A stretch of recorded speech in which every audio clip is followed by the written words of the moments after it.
Hello everyone and warmly welcome है आप सभी का आईएफएस की शानदार प्लेटफॉर्म से ऊपर। दोस्तों, आज हमारे साथ एक ऐसे कैंडिडेट जुड़े हैं जिन्होंने पूरा 6 महीने आईएफएस के ऑफलाइन सेंटर पुणे से पढ़ाई की और बहुत ही बेहतरीन शानदार तरीके से हार्डवर्क डेडिकेशन के साथ मेहनत की।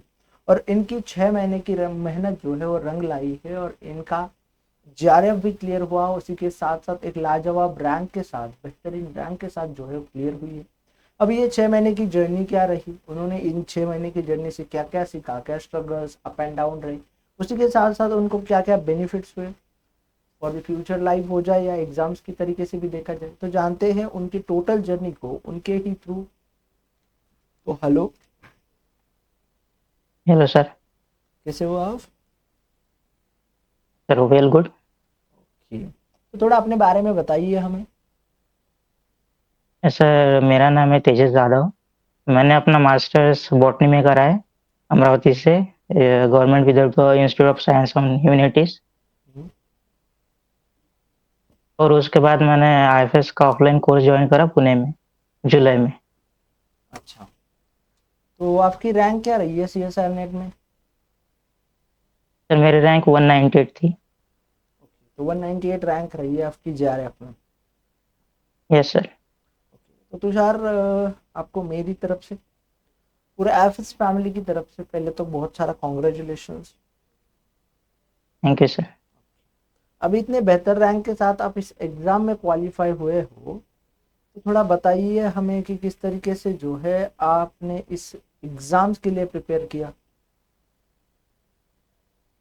सर मैंने तो अपने सब जो क्लास नोट्स थे सिर्फ उनसे ही पढ़ा है। टारगेट मैंने 9 यूनिट्स करे थे। पढ़ा तो 13 यूनिट्स पूरा था, मगर ज़्यादा रिवीजन तो 9 यूनिट्स की कर पाया था बस। मुझे तो उसी से ये इतना बताइए। हो गया। तो जैसे आपने बोला कि आपने आईएफएस के ऑफलाइन ब्रांच से ज्वाइन किया था पुणे से, तो फिर आपको मतलब सीएसआईआर नहीं ठीक क्यों, या फिर पीएचडी एंट्रेंस ही क्यों? सर मुझे सीएसआर करना है ये बीएससी से पता था सर। मैं बीएससी फर्स्ट ईयर से चाहता था कि मुझे सीएसआर नेट जेआरएफ करना है। तो सिर्फ वही दिखा सर पहले से, जो दूसरा सोचा भी नहीं। तो एक ही ख्वाब देखा और उसी ख्वाब को जो है आज पूरा कर दिया है। Yes sir. ओके, तो आपकी प्रिपरेशन जर्नी कैसे रही तुषार, थोड़ा बताइए हमें। सर प्रिपरेशन तो, जो मेन प्रिपरेशन है पहले तो थोड़ा थोड़ा बेसिक्स बीएससी में एमएससी में हुआ ही है, मगर जो मेन प्रिपरेशन है वो 2024 के बाद जब एमएससी खत्म हुआ उसके बाद ही शुरू हुए। ओके, तो तो थोड़ा थोड़ा बीच में, मतलब शुरुआत में इतना अच्छा हुआ नहीं, और बाद में जैसे जैसे टाइम बीतता गया तो हो रहा। ओके, तो मुझे ये बताइए तुषार कि जैसे आपने बोला कि स्टार्ट में हुआ नहीं, फिर बाद में टाइम बीतने के बाद हुआ, तो ये थोड़ा और डिटेल में आप बता सकते हो कि क्या क्या दिक्कतें रही स्टार्टिंग में? सर दिक्कत तो यही थी, जब टेस्ट होते थे तो मार्क्स का प्रॉब्लम होता था, मतलब पार्टसी में ज़्यादा रॉन्ग हो जाते थे मेरे से। तो दिक्कत तो वही थी, फिर वो हो गई, ठीक हो गई फिर बाद में कंटिन्यूटी के साथ। ओके, तो फिर कंटिन्यूटी के साथ आपकी दिक्कत जो है वो सॉल्व हो गई। अब मुझे ये बताइए कि आपकी जो ये 6 महीने की जर्नी रही, ऑफलाइन सेंटर के साथ आप जुड़े और बाकी सारी चीज़ें रही, तो किस तरीके से ओवरऑल प्रिपरेशन रही आपकी, थोड़ा बताइए हमें।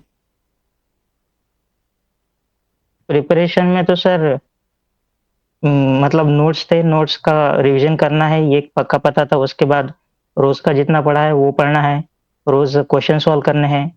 और जो भी टेस्ट होते हैं, टेस्ट के बाद जो नहीं आया है या नहीं सॉल्व हो पाया है उसको एनालाइज करके फिर समझ लेते थे। आपका और डेली डेली रूटीन तो इतना ही था।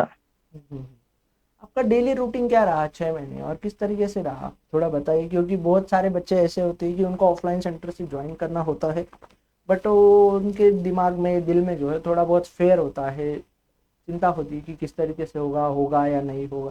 थोड़ा बताइए आप अपने बारे में। सर वहाँ तो सुबह से क्लास होते थे 2 बजे तक, उसके बाद आना हो गया तो 1 घंटे का टाइम लेके फिर पढ़ने बैठ जाते थे। शाम का थोड़ा पढ़ के फिर रात को ज़्यादा पढ़ते थे। रात का जो टाइम होता है 11 बजे से 3 बजे तक। फिर सो जाना और फिर सुबह वो डेली रूटीन कंटिन्यू। ओके। तो मुझे ये बताइए कि आपने जैसे बोला आपने कि 8-9 यूनिट को टारगेट किया था, आपको सबसे ईज़ीएस्ट यूनिट कौन-सी लगी? Developmental biology. उसके बिहाइंड कुछ रीज़न्स रहे आपके? सर वो समझते वक़्त बहुत अच्छा समझा था और उसकी रिवीजन भी बहुत बार हुई। सबसे ज़्यादा उसी की रिवीजन हुई थी मुझसे। अच्छा। और सबसे टफेस्ट यूनिट कौन-सी लगी है? हार्ड यूनिट कौन-सी लगी आपको फिर? सबसे टफेस्ट मुझे जेनेटिक्स। ओके, आपको जेनेटिक्स लगी सबसे हार्ड। उसके बिहाइंड कोई हुँ। रीज़न है आपका?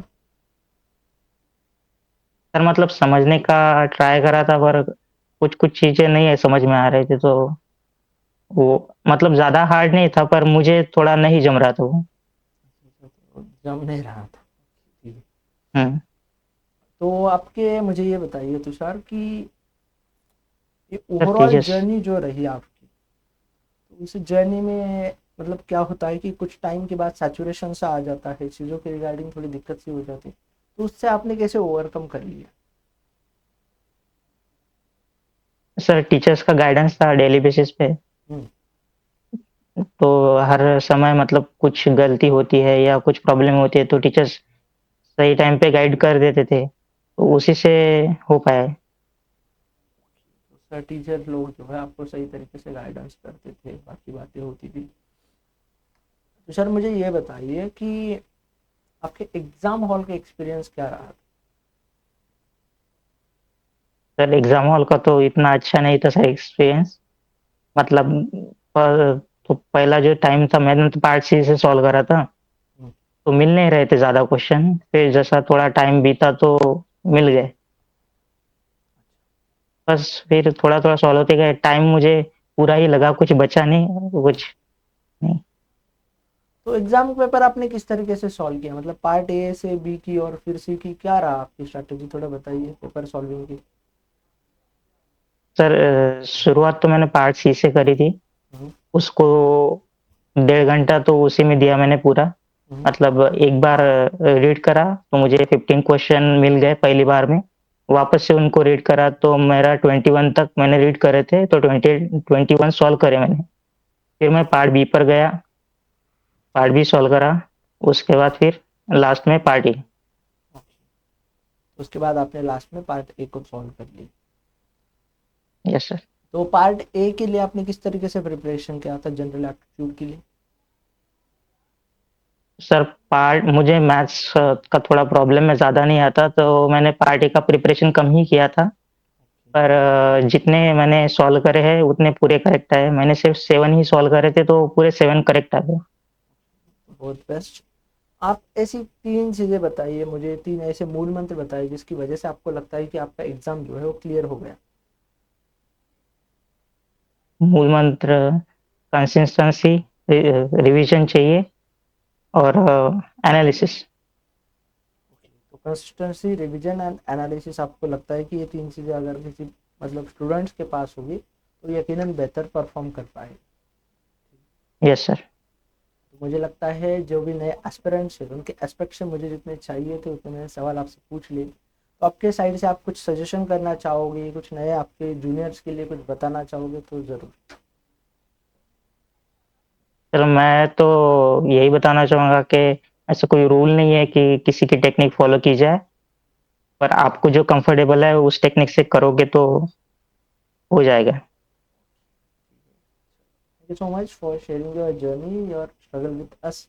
Thank you and thank you once. आपका जो भी फ्यूचर होगा वो ब्राइट हो जाए। आपको बहुत सारी शुभकामनाएं मेरी तरफ से, पूरे एफएस फैमिली की तरफ से। Thank you. Thank you sir.